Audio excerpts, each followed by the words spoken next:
Back to TV viewers. Now today we are doing a underrated versus overrated players challenge.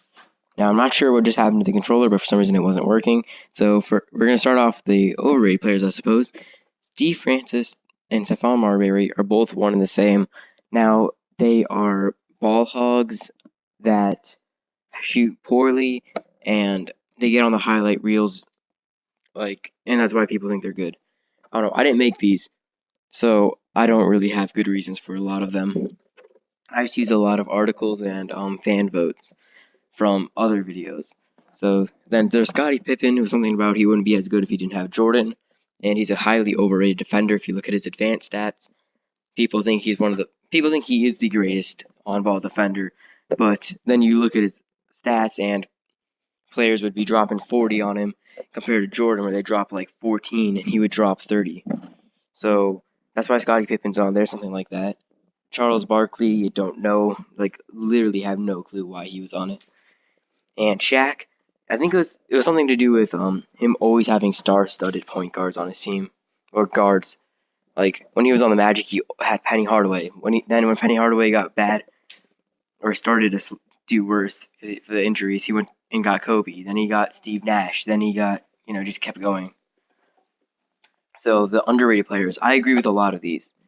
Damian Lillard, he is super underrated, and I bet there's a lot of people that were like I was. How is he so underrated if everyone always knows that? Everyone always talks about it, so there's no way he's underrated. Damian Lillard is one of 4 NBA players ever to record, it was something like 24 points and like 8.8 assists, something like that. The only other people to do it were like LeBron James and like Oscar Robertson, like a bunch of legends. They were the only people that were ever able to do it. Andre Iguodala, look up his highlights. They are insane. Now, his stats aren't through the roof, but he was actually very valuable to most of the teams that he played for. In fact, he's the bench player. They got finals MVP. So, yeah, he's pretty underrated. Dr. J. Dr. J is arguably the best basketball player ever, not best NBA player, but as well. But I've heard a lot of people say that Dr. J is the best basketball player ever. I've watched documentaries and heard a bunch of stories. He's insane. Dirk Nowitzki doesn't get a lot of credit for stuff that he does. Everyone knows Michael Jordan's flu game, but nobody knows Dirk Nowitzki's flu game in the 2011 finals or something like that, where he went for like 44 points and I think it was like 10 rebounds. It was just this insane game for him, and he was so sick that he had lockjaw, couldn't even talk. So he should totally be on there. And Nate Thurmond, he had a quadruple double, and you literally never hear him being talked about. That's reason enough, is it not? It's probably not.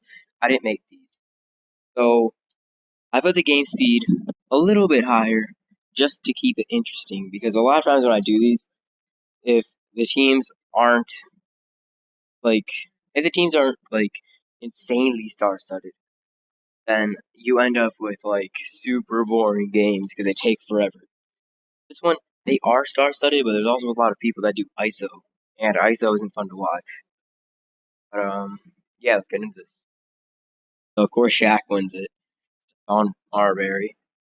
So the overrated team, they have 3 ball hogs on it, which is gonna be boring. Charles Barkley, oh yeah, one reason I think he might be, he scored a majority of his points by just literally posting up for 20 seconds. Then he would finish. It would take the entire shot clock to do it. That's why they made the rules so he can't do it. I'm pretty sure that's when he started slacking off. Now, I think, personally, that the underrated players are definitely going to win this. But it doesn't look like it as of right now.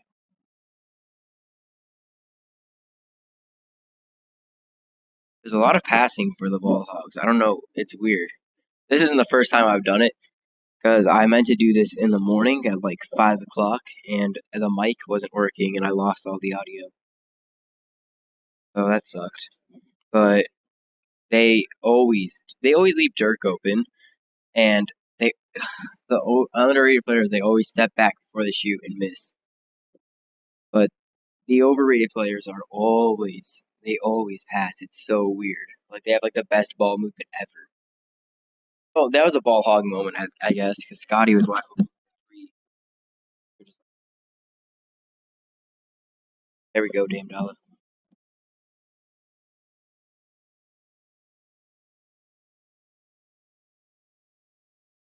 That was a glitchy standing dunk, or was it just me? I don't know. He just looked like he just started flying. Oh yeah, another thing, Damian Lillard tends to shoot from like half court every time they have a buzzer beater. He doesn't pass. Things like that. He almost makes them, but I've never actually seen him make one.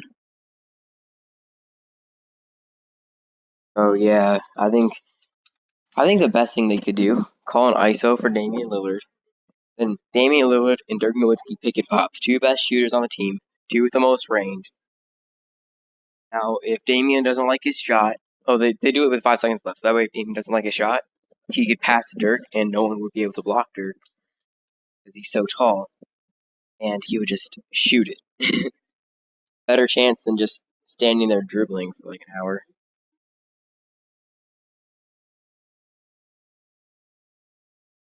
Dirk, what is wrong with Dirk Nowitzki? This is not his usual game. Round mound with the ISO, except I'm pretty sure that's not how his ISOs looked in real life. Another thing that happened, Nate Thurmond fouled like a million times. I forgot about that. That was so boring.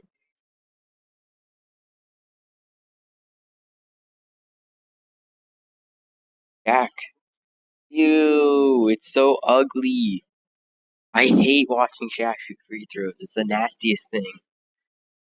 You guys know Shaq? You probably already know this, but Shaq changes his free throw routine every time. Changes his form, changes his base, changes everything about it every time he misses. That's probably why he sucks. And why are the overrated players winning?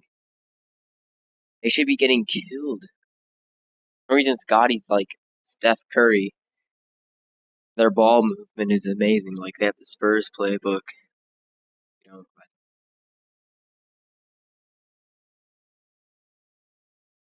what the heck?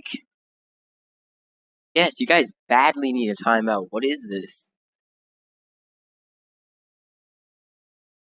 This is insane.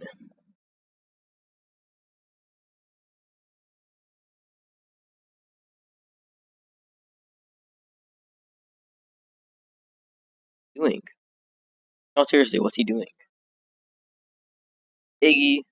All right, there we go. Somehow the timeout worked amazingly.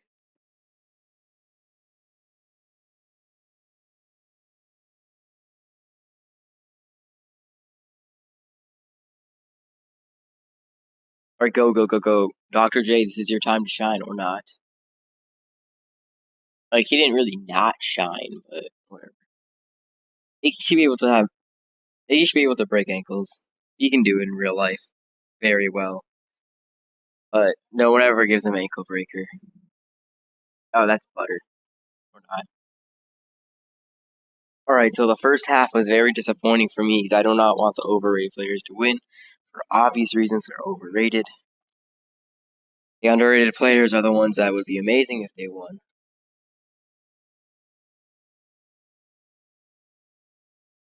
Whoa, look at that shooting percentage difference. God, off by 57%, 56%, I mean. So much.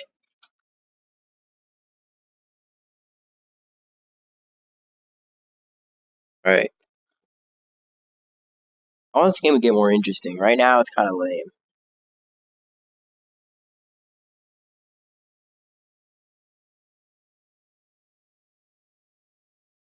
One thing I hope happens in 2K18, I hope they get rid of the stupid unskippable cutscene.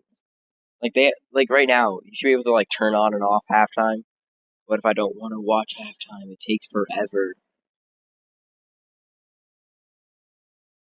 Actually, tell me in the comments below, does anyone actually watch the halftime show?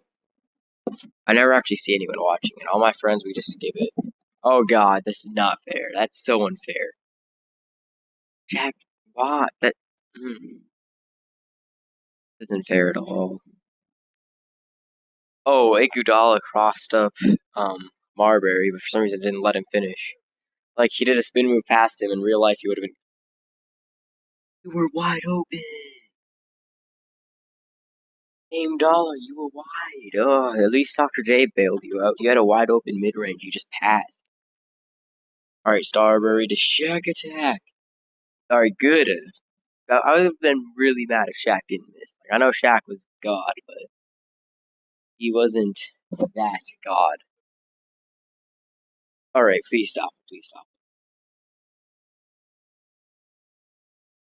Oh my God, Shaq is so good. Like NBA playgrounds, he's just good because how big he is. Like, there's no way to stop him.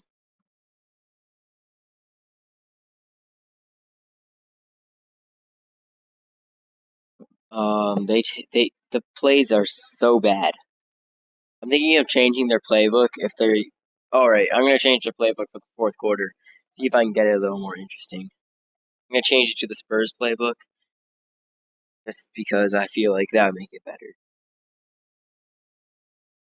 If you think about it, the Spurs playbook, it's all about ball movement and stuff, which they're doing ball movement, but it's all garbage ball movement. Actually, you know what? I'm not gonna change it. That's stupid. That wouldn't be fun anymore.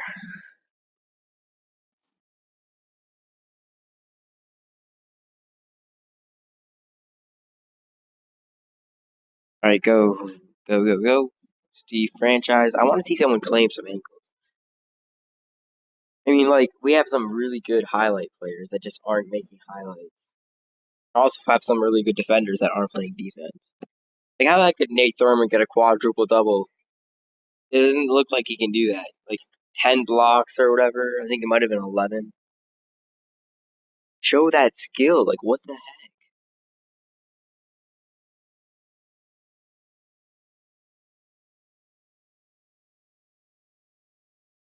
Oh my God. This really isn't proving my case for them being overrated, is it? Well, it's not really my case. I didn't come up with these. I just kind of stole them from websites and stuff. Jack was on a lot of them. I didn't expect that. There was also like Kobe and stuff, but I couldn't put Kobe on it. Kobe's not that overrated. If he is overrated, 'cause I don't remember who said it, but I do know that Kevin Durant thinks that Kobe is the second best player of all time, or maybe he said he was better than MJ. But so I heard this one guy. He made an amazing point. Like it just totally changes your perspective when you're ranking Kobe in like the top 100 players. MJ is number one, and Kobe is the second. No, if MJ's the best, and Kobe is the closest to MJ, why isn't Kobe number two? That does actually make a lot of sense. Kobe was almost an identical Michael Jordan. He was almost like an exact clone. Whenever people rank him, they always put Kobe like way farther. Always put him like way farther down. Why though? He's the closest thing we've ever gotten to Jordan. Why is he so much farther away? Just think about that because I don't want to think about the game. This is depressing. You know what, I'm just gonna end it here. I No, I'm not. No, I'm not. That's why I'm not. Because Dirk Nowitzki is gonna go off for 11 points in 14 seconds. 2K would never let that happen. It would take 14 seconds just to get the steal. All right, so I'm out, GTP viewers. Don't forget to like and subscribe. Bye bye. Like I never actually say that, but you don't.